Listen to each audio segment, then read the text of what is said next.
Today I'm going to show you how I pull apart a Ryobi 36 volt lithium battery.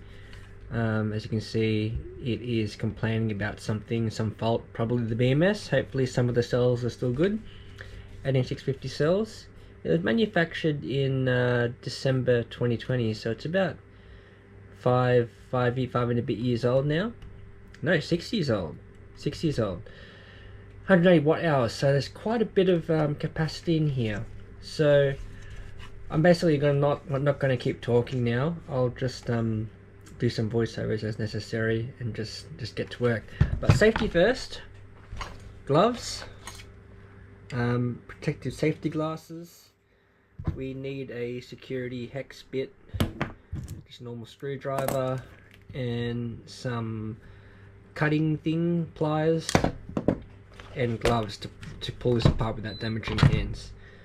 Alright, so I won't talk, I'll just voice over as necessary and I'll just get to it.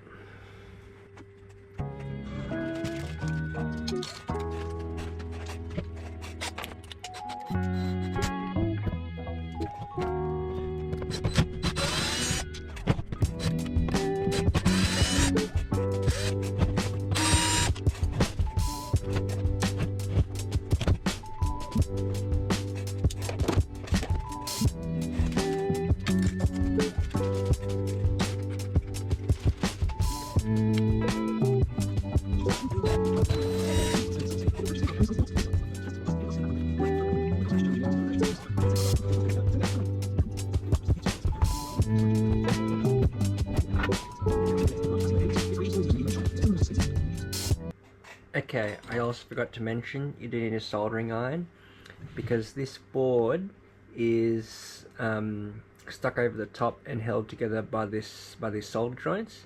So you have to desolder all these joints to kind of loosen it up, and then you can insert your pliers and start cutting underneath. So that's the time-consuming bit. And what I use is some desoldering wick, and just be careful you don't short things as well.